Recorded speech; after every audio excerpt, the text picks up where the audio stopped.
Una sa ating mga balita, Senado nagkagulo na naman dahil sa ilang rules. Ano kaya ito? Pangalawa sa ating balita, dalawang senador maaaring makulong na. Sino-sino kaya sila?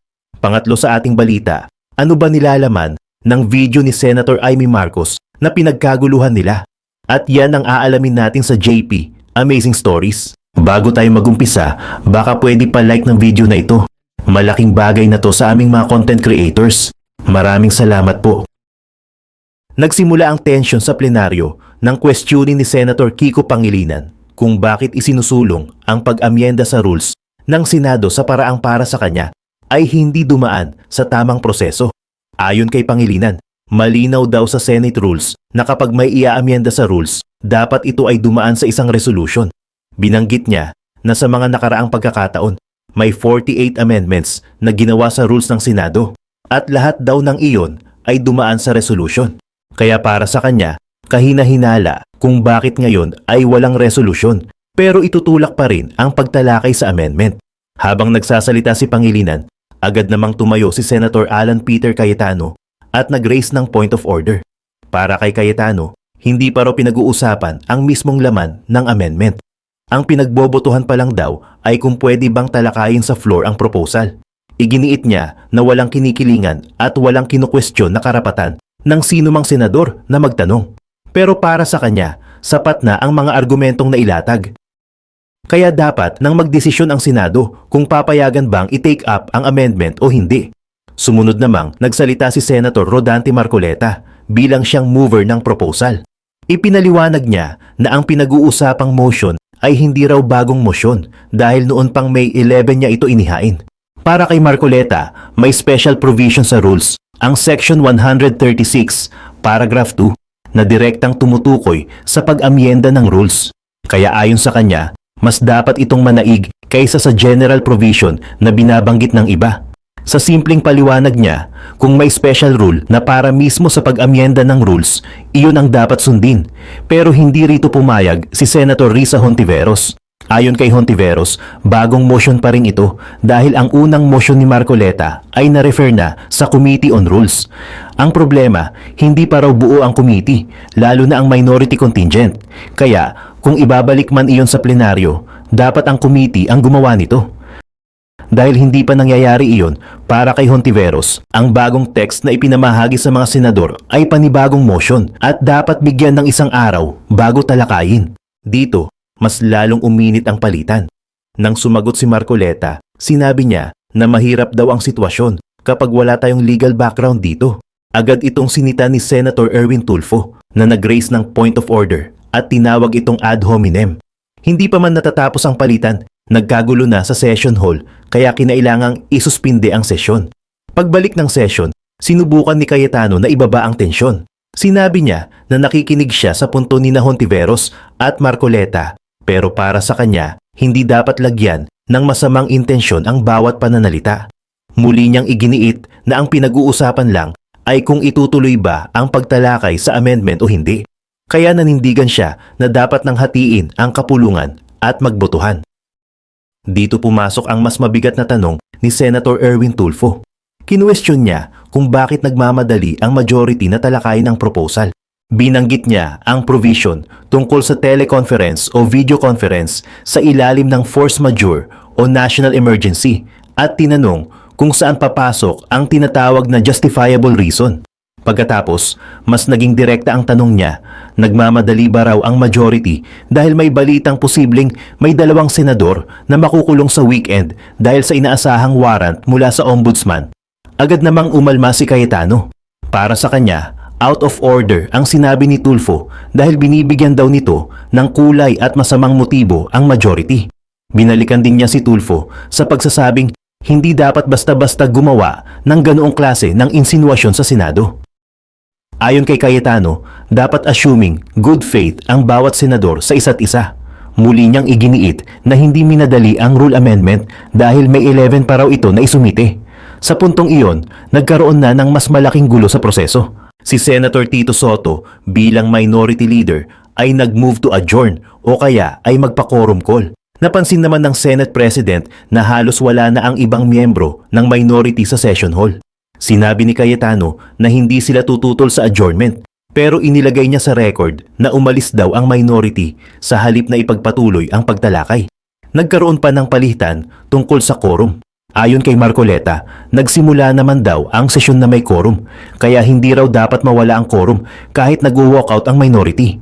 Pero gate ni Soto, kapag may quorum call, dapat tawagin ang roll call. Sa huli, nanaig ang motion to adjourn dahil ito ang may precedence sa parliamentary rules. Tinapos ng Senate President ang session at inanunsyo na mag-a-adjourn ang Senado hanggang 5 p.m. ng Lunes, June 1, 2026. Sinabi pa niya na iyon ay birthday ni Senator Lacson, kaya sana ay mas maging kalmado na ang lahat pagbalik nila. Sa isang session na nagsimula sa technical na usapin tungkol sa rules, nauwi ito sa banggaan ng proseso, motibo, quorum at tiwala sa loob mismo ng Senado. Mainit na naman ang usapin sa Senado matapos kumpirmahin ni Ombudsman Jesus Crispin Remulla na nakatakdang isampa sa Sandigan Bayan ngayong Huwebes ang plunder at malversation cases laban kay Senator Jinggoy Estrada. Ayon sa ulat ng Inquirer, pipirmahan umano ni Remulla ang resolusyon ngayong Martes at unang-una raw itong ipafile sa Huwebes ng umaga. Kaugnay ito ng mga aligasyon sa flood control project anomalies kung saan inirekomenda ng Department of Justice ang paghahain ng kaso laban kay Estrada at ilang dating opisyal ng Department of Public Works and Highways. Ayon kay Remulla, natagalan ng filing dahil may mga kailangang ayusin at linisin sa dokumento. Ayaw raw nilang magsampa ng impormasyon sa Sandigan Bayan na hindi pulido o hindi malinaw ang pagkakalahad ng ebidensya. Pero hindi lang si Estrada ang nasa gitna ng usapin. Ayon din kay Remulla, halos handa na rin ang plunder case laban kay Senator Joel Villanueva. Sa ulat ng ABS-CBN News, sinabi ng Ombudsman na hinug na rin ang kaso laban kay Villanueva pero kailangan pa raw puliduhin ang presentation ng ebidensya bago ito tuluyang ihain. Tinatayang sa loob ng 2 linggo ay maaari na rin itong maisampa. Ang pinagmulan ng mga aligasyon ay ang mga testimonya noong House Infrastructure Committee hearing noong nakaraang taon. Ayon kay former DPWH Assistant District Engineer Bryce Hernandez, may mga pondong inilaan daw sa Bulacan flood control projects kapalit ng 30% cut. Binanggit sa ulat na si Estrada ay iniuugnay sa 355 million pesos allocation, habang si Villanueva naman ay iniuugnay sa 600 million pesos fund para sa Bulacan's 1st District. May isa pang aligasyon laban kay Villanueva. Ayon sa dating DPWH Bulacan Assistant District Engineer na si JP Mendoza, humiling raw si Villanueva ng 1.5 billion pesos para sa isang multi-purpose building project, pero 600 million pesos lamang ang maaring mailaan noon. Lumabas din sa ABS-CBN report na may aligasyon na nakatanggap umano si Villanueva ng 150 million pesos share mula sa nasabing proyekto. Itinanggi naman ni Villanueva ang mga paratang at sinabi niyang handa siyang maimbestigahan. Giit niya, matagal na siyang kontra sa korupsyon sa gobyerno. Si Estrada naman, ayon sa ulat, ay tumukoy sa Legislative Budget Research and Monitoring Office na nagsabing wala raw siyang insertions. Sinabi rin niya na kung ito raw ang kapalit ng paninindigan niya sa sariling prinsipyo, so be it. Samantala, sa isang diskusyon kasama si Attorney Howard Calleja, ipinaliwanag niya na kapag naisampa na ang mga ganitong kaso sa Sandigan Bayan, maaari nang magkaroon ng epekto sa pagdalo at pagganap ng mga senador sa kanilang tungkulin, lalo na kung non-bailable ang kaso. Pero nilinaw din niya na kahit may kasong kinakaharap, nananatili pa rin silang bahagi ng 24 senators hanggat walang pinal na hatol o legal na dahilan para sila ay matanggal sa pwesto. Dahil dito, lumalaki ang tanong. Habang sunod-sunod ang mga kasong lumalabas laban sa ilang senador, paano maapektuhan ang takbo ng Senado ang mga investigasyon at ang mga sensitibong usapin tulad ng impeachment trial? Sa ngayon, malinaw na ang focus ng Ombudsman ay ang paghahain ng kaso, ang pag-aayos ng ebidensya at ang pagdadala ng mga aligasyon sa korte para doon na harapin ng mga akusado ang kanilang depensa. Nagliyab na naman ang tensyon sa Senado matapos ipalabas ni Senator Amy Marcos ang isang kontrobersyal na video sa gitna ng kanyang privilege speech. Sa video, ibinato ang seryosong aligasyon tungkol sa umano'y charter change, term extension, no election scenario at mga politikong di umano'y may planong baguhin ang 1987 Constitution para manatili sa kapangyarihan. Sinabi ni Marcos na hindi raw siya papayag na gamitin ang pagbabago sa konstitusyon para sa pansariling interes, lalo na kung mauuwi ito sa pagpapahaba ng termino ng mga nakaupong opisyal. Pero imbes na matahimik ang Senado, lalo pang uminit ang sesyon.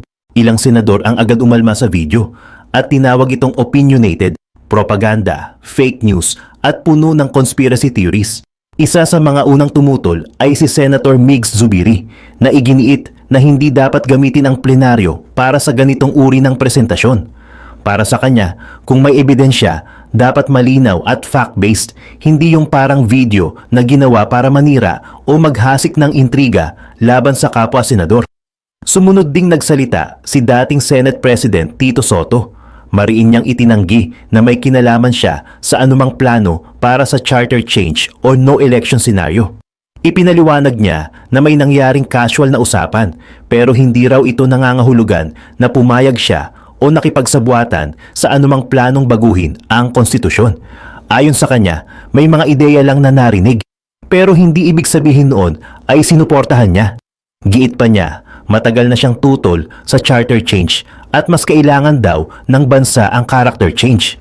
Nagpahayag din ng suporta sa motion na tanggalin sa record ang video sina Senator Kiko Pangilinan, Sherwin Gatchalian, Bam Aquino, Raffy Tulfo, Risa Hontiveros, Jinggoy Estrada at iba pang miyembro ng minority. Pare-pareho ang punto nila, walang napag-usapang charter change sa kanilang mga caucus, walang plano para sa CONAS o CONCON, at lalong walang plano para pigilan ang 2028 elections. Para sa kanila, delikado ang ganitong klaseng video dahil pwede nitong linlangin ang publiko at lalo pang pabagsakin ang tiwala ng taumbayan sa Senado.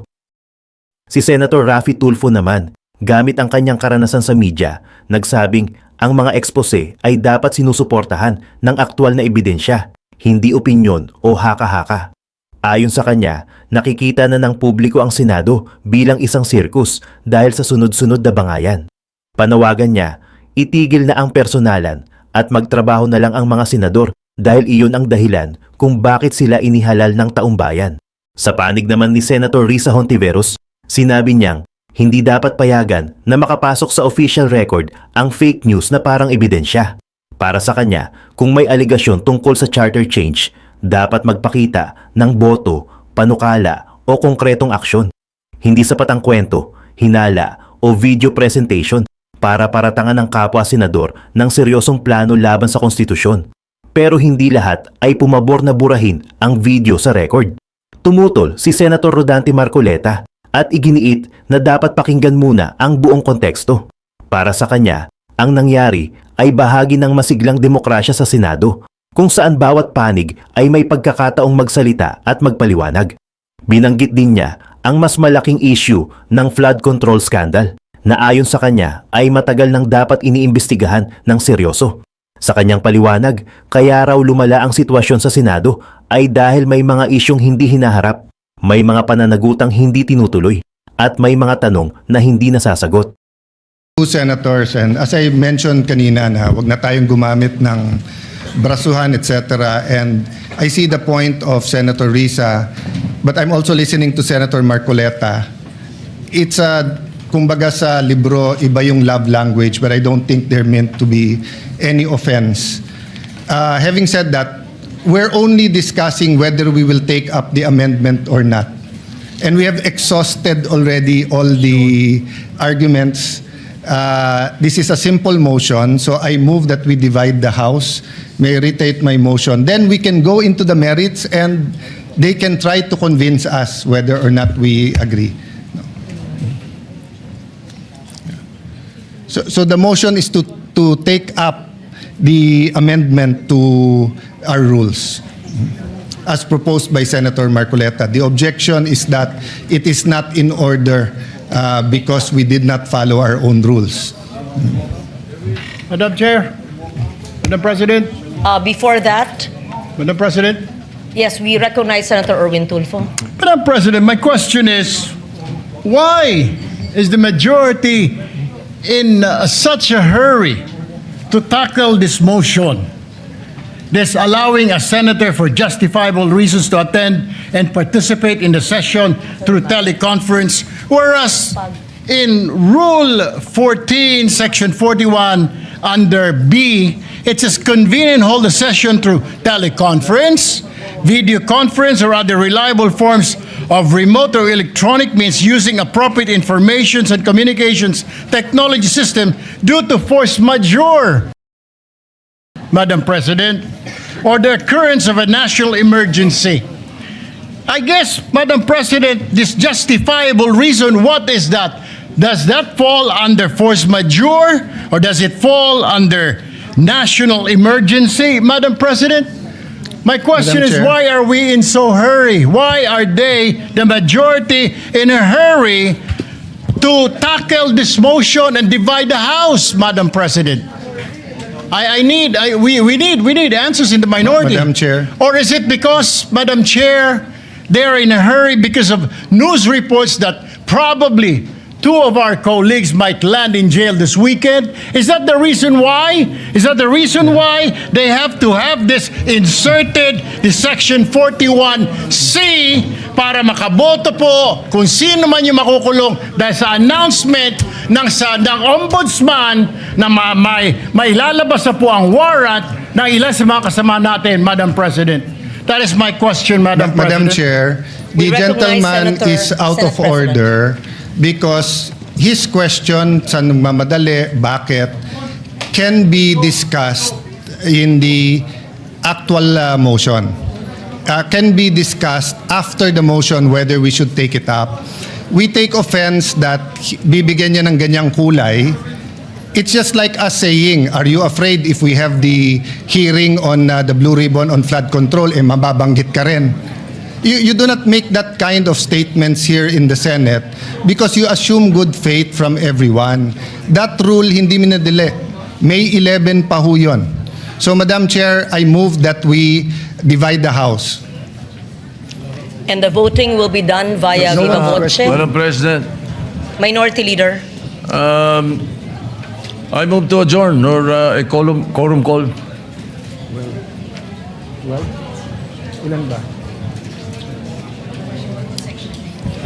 That is a higher precedence, Madam President.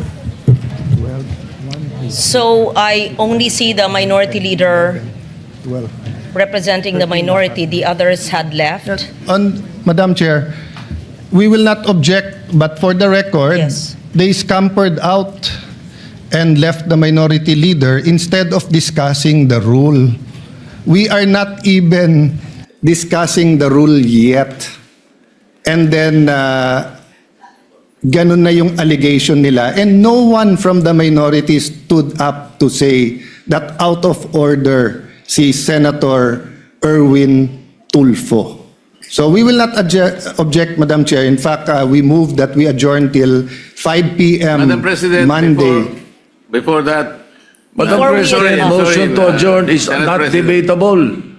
Akala ko ba magaling sa rules? We're not Parliamentary debating. inquiry. It's not We're not debatable, debating Madam President. minority Parliamentary inquiry, Move to Madam adjourn. President. We're I'm not not debating, debating, Madam and we Chair. will indeed adjourn. Parliamentary inquiry. Yes, Senator Marcoleta.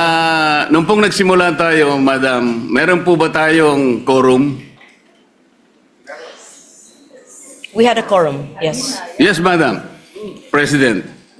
Kapag ka po ba nag-walkout ang minority, nawawala po yung quorum. Nagsimula po tayong may quorum. It doesn't matter if they walk out.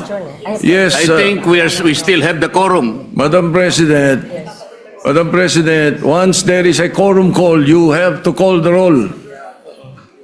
Kahit present lahat o kulang kanina o there was a motion to dispense, whatever that is. Not A upon a quorum situation, call, Madam President, when motion they, to- when they motion to readily adjourn and willingly walk out. takes precedence. Hindi po yung covered ng rule natin, Madam President. Madam Kung sakasakali President. As po, reiterated by the Senate President and as conveyed by the Minority Leader, former Senate President, the rule states that the motion to adjourn takes precedence. I'm not taking sides. 5 p.m. Monday. And we will adjourn session.